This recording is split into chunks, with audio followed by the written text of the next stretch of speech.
And once I met Bill and his sons, I was fascinated by their dealership. And what I'm going to show you today is what initially caught my interest. But more importantly than that was being a car guy. Let's face it, what we do is we capitalize on what's important to people, right? When you're selling a car, what do you focus on? What's important to that customer?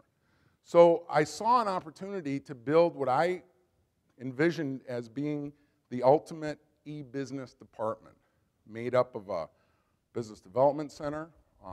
As Jerry and Brian and Ken, a couple of people in the room know, it's hard to say sometimes certain things without sounding like you're bragging, but I've set up a couple of BDCs, to put it mildly. These guys know it. Jerry, fair to say?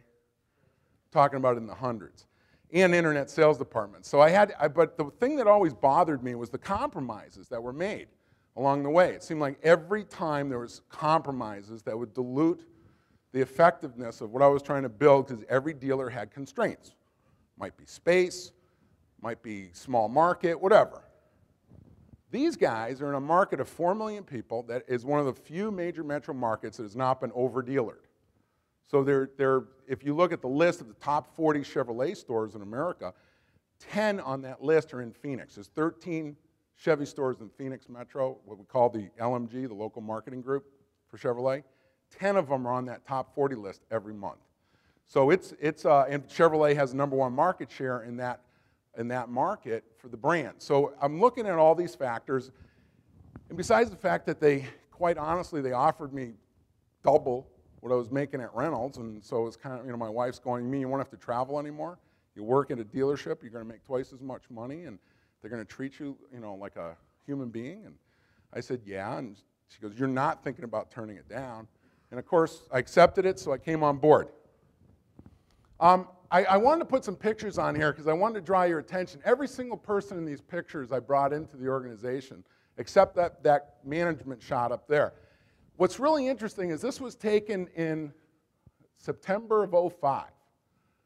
All those managers in that upper right photo, they're all still there today. Every single one of them. They haven't lost one of those people. And that's basically the sales management team. Gives you an idea of the stability. Down here I've got, this was a group of internet sales specialists. Since I started this guy right here, we promoted him into a management role from a sales role, and then he's built his own team, and that's become a whole separate profit center in itself. These two guys right here on the moped and the electric scooter, they're not gay, not that there's anything wrong with that, but they're both married with children, very hetero. Joel Mattson is my BDC manager. Joel Mattson was there when I got there, but he's like the Doogie Howser of the car business. When I got there, he was 21 years old. He'd been working there since he was 19. And the kid is unbelievable. He's unbelievable, his mind, the way he works. He now supervises a BDC with 27 people working for him. The guy in the back of the moped is George Salmon. He was a closer out on the floor. And when I got to know the people out on the floor, I tapped on George's shoulder one day and I said, George, you need to get into the internet. He looked at me and goes, what? I go, you need to get involved with the internet. He goes, why? I go, because that's the way the business is going in the future. He knew nothing about the internet, did not know how to do email, open up a computer, but we promoted him to the internet sales manager of the new car team, and he's done a phenomenal job. Like I said, we sold over 4,000 cars last year. Down here, this is Scott Daly. I only need one picture because there's two identical clones. They're literally identical twins, him and his brother. I tapped into them, saw them on the floor, brought them back to the business department, and we created what we called the e-finance team. And we'll get into that as well. This young lady right here is Kelly Slaughter.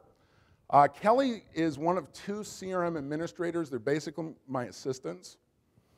And which kind of goes to how great it is working for the Gruwells. If you can build a financial model around something, they let you do it. Basically, I found that we were spending about $8,000 a month in outsourced direct mail services and some other things. I found out that in our DMS, we could do those in-house. I was able to cut that $8,000 expense, hire 2 CRM administrators, and the work that they replaced on the outsourcing takes them each of them, maybe 8 hours a week.